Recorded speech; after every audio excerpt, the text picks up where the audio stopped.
Kia ora whānau, and welcome to another episode of Get a Job and Get Healthy with Costas Enterprises. I am your host, Alex Costas, and I apologise for not getting out a episode last week. Consider this your makeup episode. I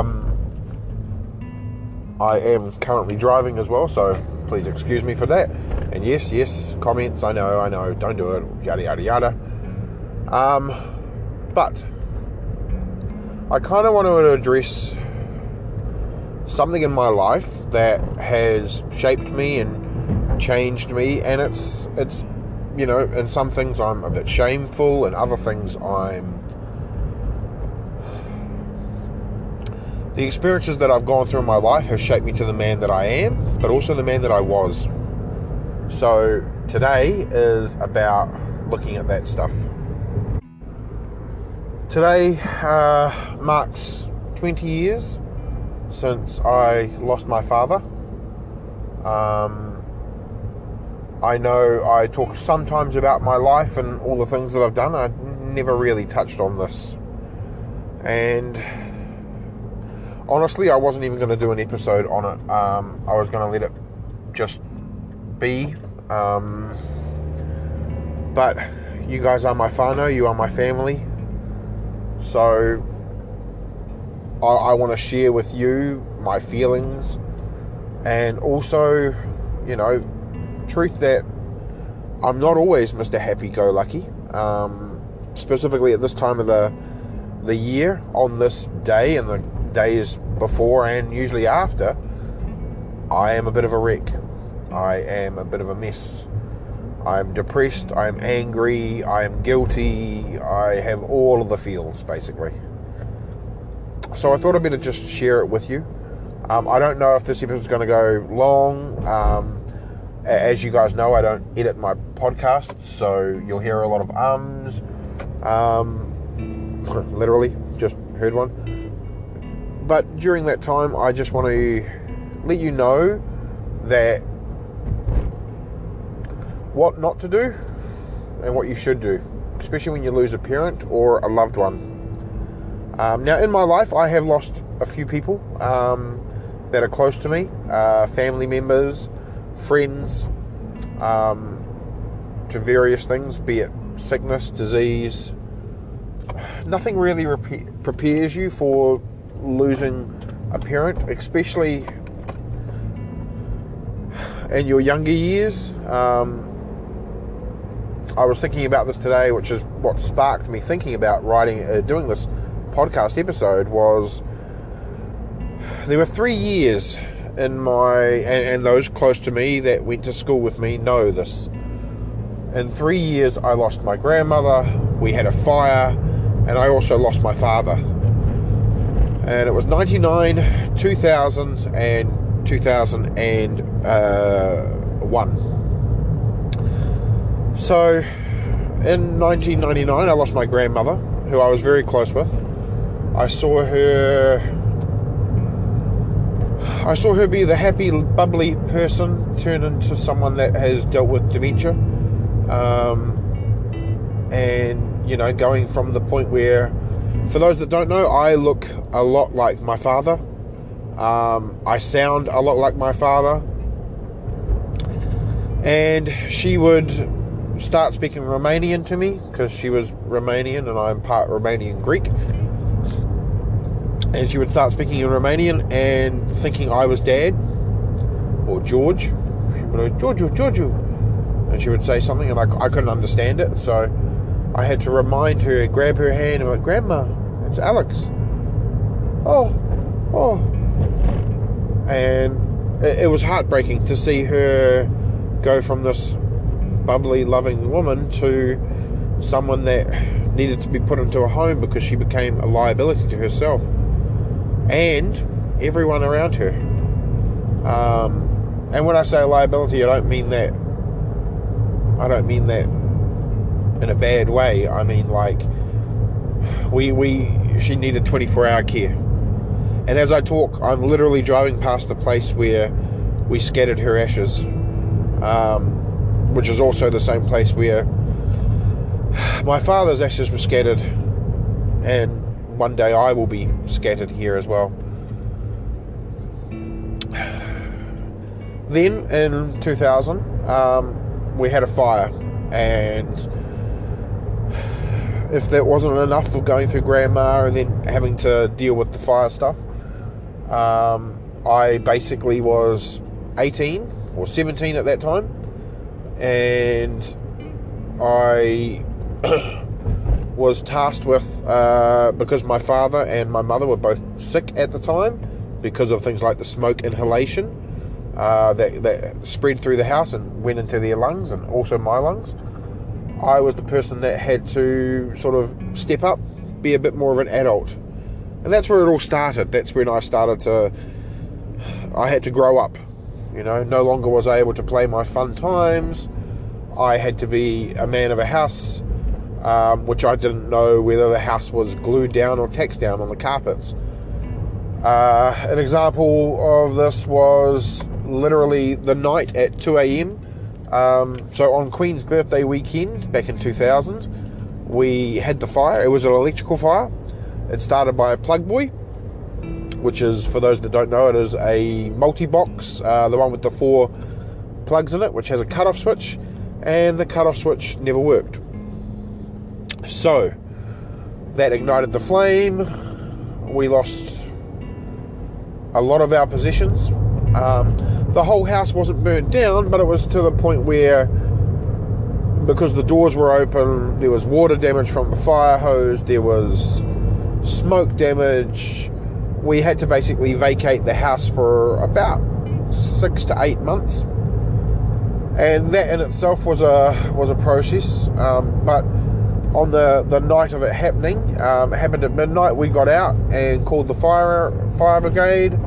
They came really, really quickly, and we loved them for that. Like, they were amazing. But at about 2 a.m, after I'd been seen by the doctors and cleared, I went to see my father, who was like, call the insurance. First thing you do, call the insurance. While he's suffering a semi-heart attack. Now, we're going to get on the heart stuff soon. But, it was like having to deal with the insurance people at that early and going, I don't know when the carpets are fucking glued down or tacked down. What the fuck are you talking about?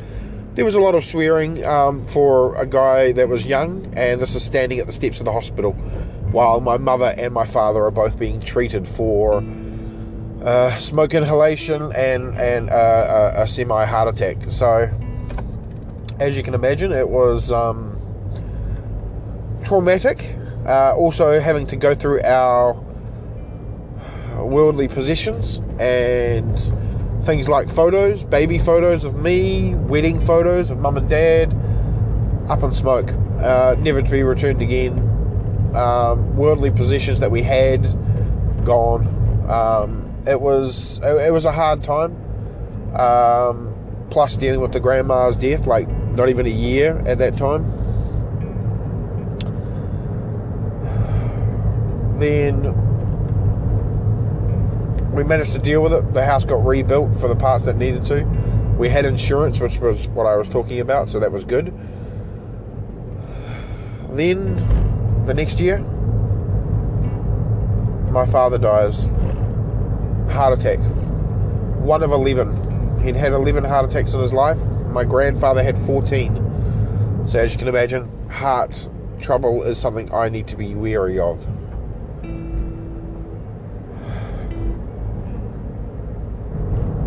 So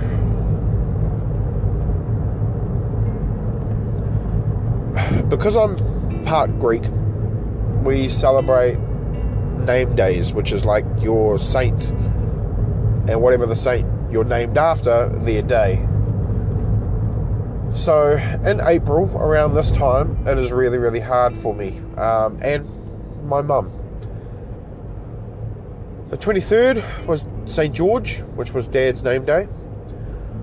The 25th is Anzac Day, which is the day that New Zealand soldiers and Australian soldiers, they are commemorated for losing their lives in World War. 1 and 2. So naturally a very sad day in New Zealand history. 27th, which is today, is the day that he died, and then 2 days later will be his birthday. He would have been 81 had he still been alive. He died when he was 60, going on 61, 2 days out from his 61st. Now, as I said, he'd had a lot of heart attacks. One too many. He was in and out of hospital for water retention. He lived life. He loved life.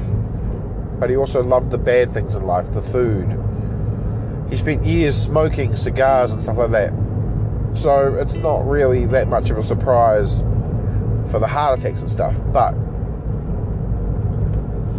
it's the little things that I want to catch on, like the things that I remember. The day it happened, he dropped me off at school. I was in my last year and had worked out that I could have sort of Friday period and have 2 periods and then come in basically around lunchtime. So he would drive me in. He would drive my mum to where she needed to go for her meeting.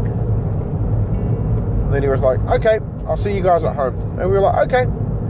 2 days before, he was complaining that he went blind temporarily for a couple of hours. He had just been put on a drug called warfarin, which was a blood thinning drug.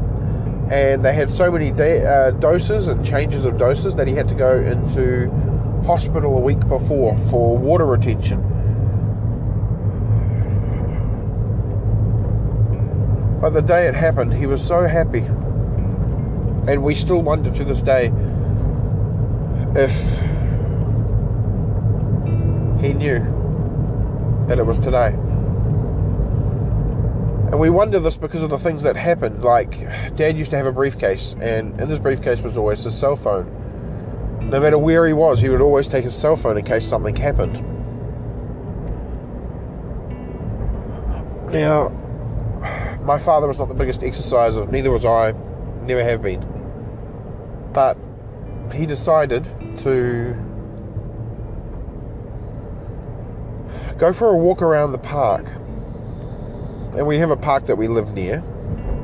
So that was very strange. Now, even if he decided to do that, he would always take his phone. He didn't. And we tried calling his phone. We got home and, you know, it was very, very weird. We got home, we couldn't find anything. We saw the car and the thing. And we heard from a person that's across the road said that he'd been in the car for about, you know, an hour. And we were like, oh, okay. Funny thing is, during this time, I had a random visit from my friend who at the time had sort of migrated to the US and was back for a couple of days and wanted to just catch up. So I went outside and I was talking to him. And we hear a knock, knock, knock. It's a policeman at the front door saying, ma'am, sir, we've got some very bad news. And before they continued, we had already known something was wrong. And they said, can you come check the body? Now, one thing I haven't talked to you guys about is issues with my mother. I don't think I'm still ready to talk about that stuff, but one day, trust me, I will get into it. For that reason, I said I'll go. I'll check. Sure enough, I went over to the park and there he was. Weird as it sounds, but he was smiling.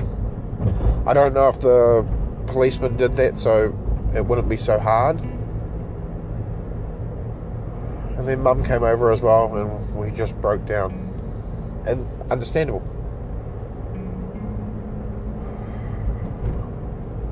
And after the initial shock, the first hour, Mum was like, you've got to call people. I can't call people, I can't tell them. So I can do it. So I started dialing my auntie, the one that has passed away, which I told you guys about. And I told her, I got some interesting... I almost had a script for every time I'd call someone. And as far as I got hello. And then the next line that I'd prepared and was hoping to deliver, I couldn't. I started weeping and crying. And I was like, he's gone. He's gone.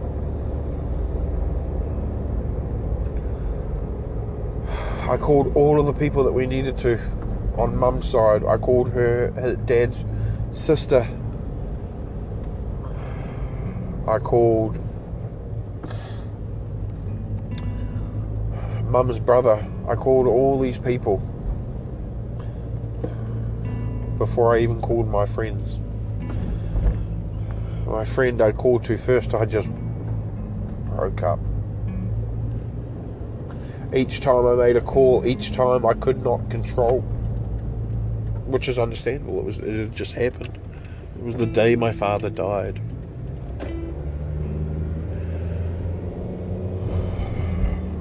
I had to do some more growing up that day.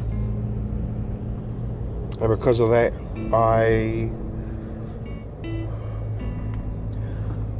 when I said I wanted to tell you what not to do,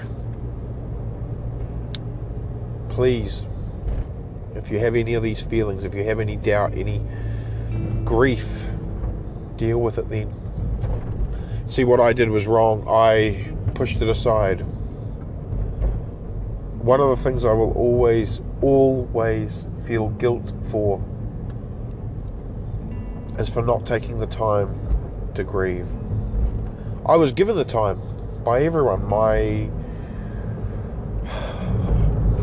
I was studying at uni at the time, and I tried my best. I had a quiz due the next week.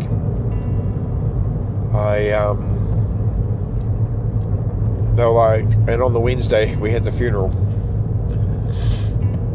They were like, you don't have to come. Don't be silly. I was like, no, I need to come. I need to come.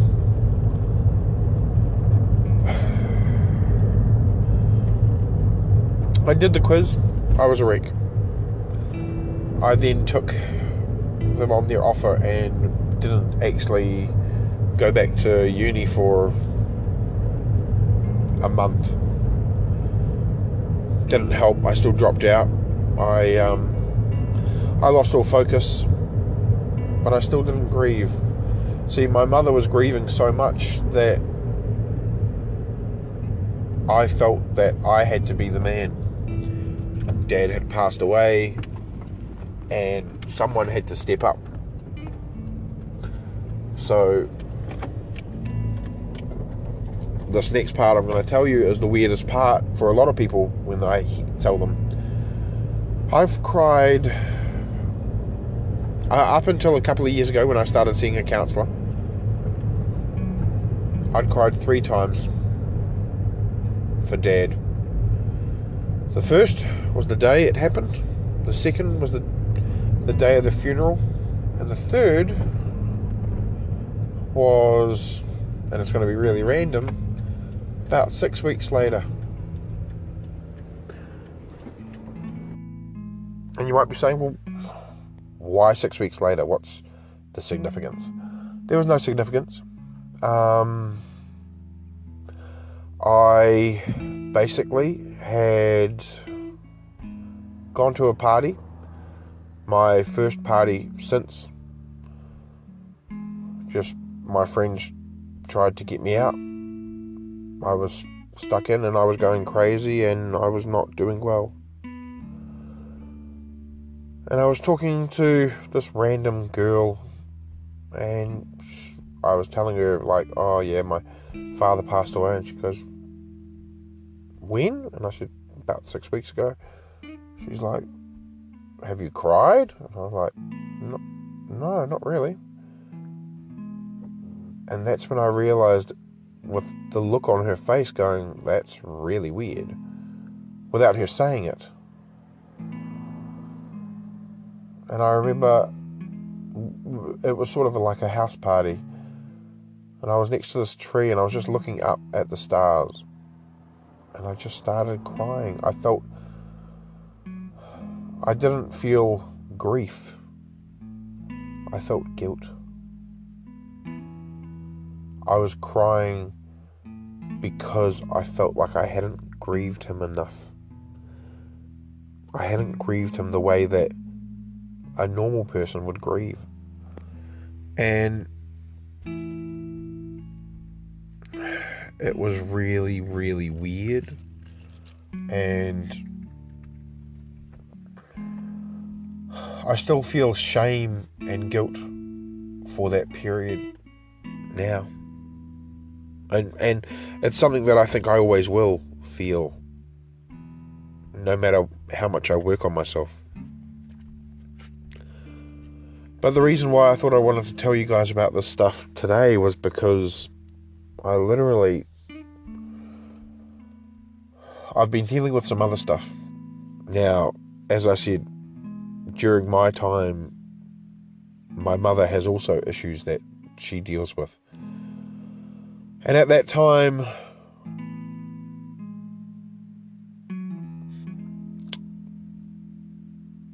we weren't working well together. That has also reared itself this week. We were arguing all the time. We were going around in circles all the time. And this always seems to happen around this time because of Dad's death. I know it.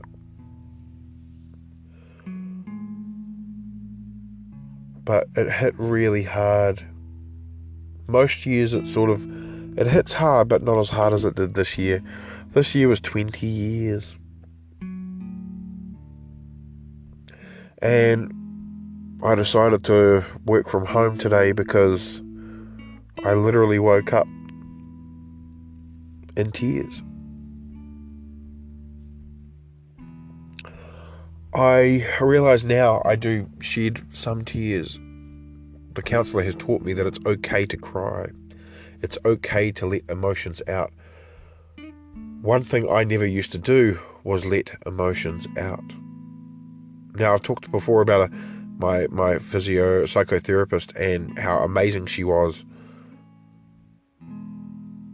This is part of the reason.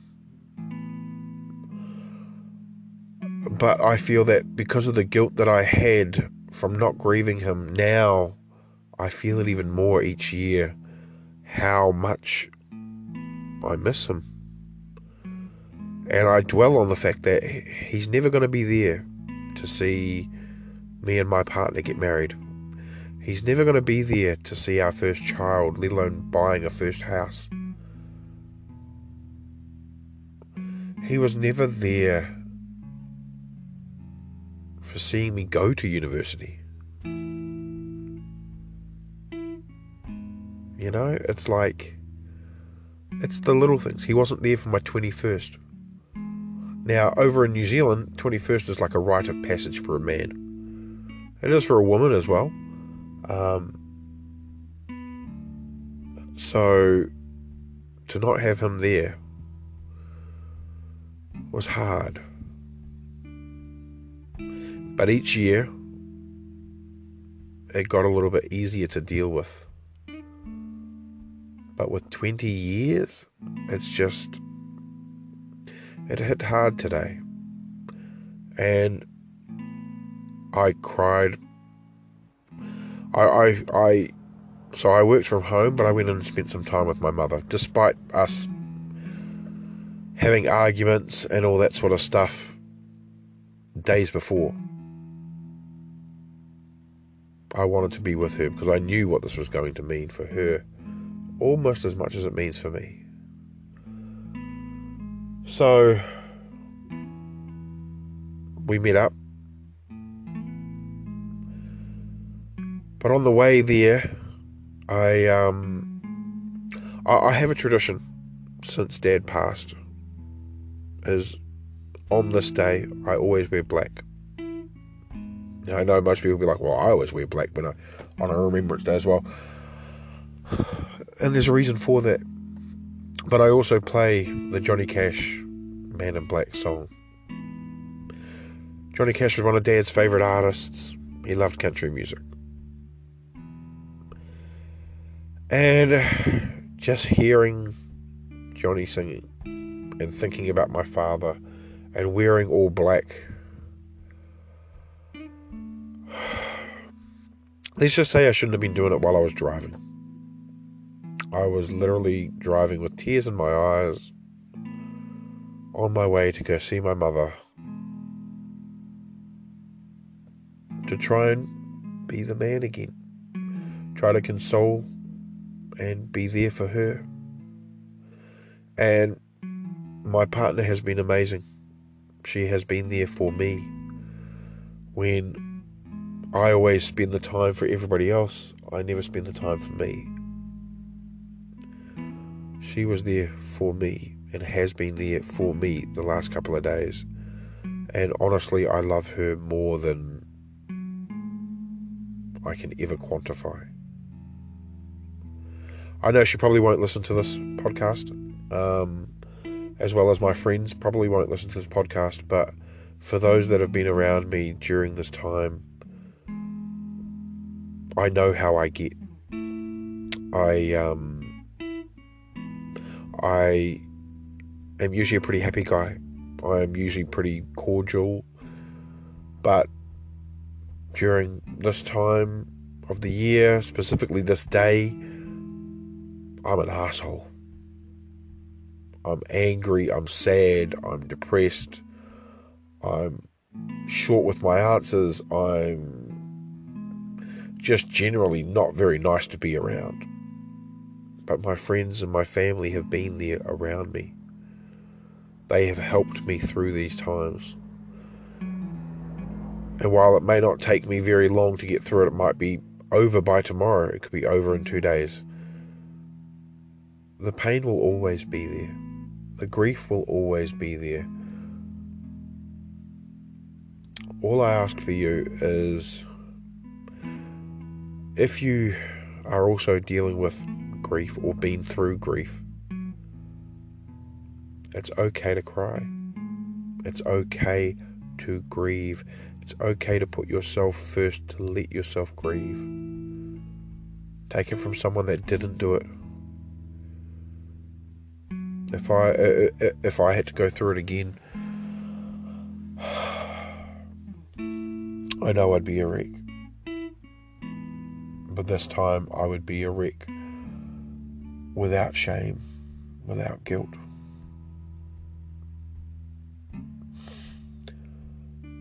And I know this podcast episode has probably been a bit depressive for everyone, and look, I'm sorry, but at the moment, that's how I feel.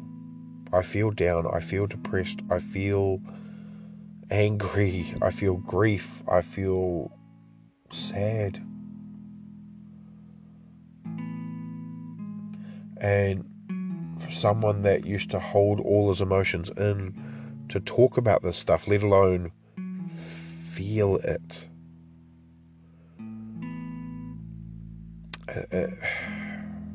it's very crazy, it's very mind-blowing. And I know he's up there. I know he's looking down on me, and one of the things I've always wondered is he proud? Now, the early part of my life when he wasn't there and just after he'd passed, I don't think he was proud, because I wasn't proud of who I was. But now,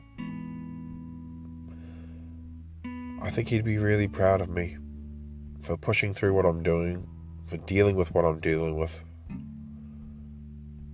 and mainly for growing. What parent doesn't want their child to grow? So,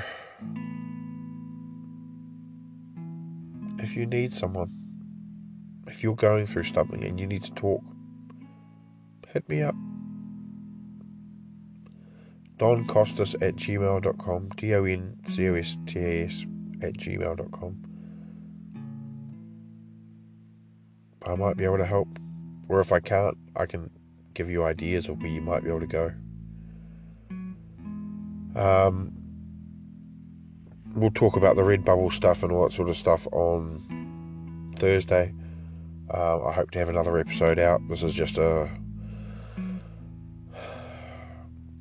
in lieu of last week's episode. And it's not because I wanted to wait until today to talk about that stuff. I honestly was a wreck and didn't want to do anything last week. And even today, I don't really want to be talking about this. Like, part of me thinks I should just delete this episode, but as I said at the start, you guys are my whānau. I may not know your names, I may not hear from you, but you guys are my whānau. You know my innermost thoughts. So if I don't share this part of me with you, I'm putting up a false pretense, and you don't do that to family. You don't do that to whānau. So until next time, which will hopefully be Thursday, you guys know where to find me. costasenterprises.business.blog, at the Kiwi Don on Instagram, all that stuff. Just know that you can talk to anybody. It's okay to give yourself time to grieve. I love you guys, and as always, good luck.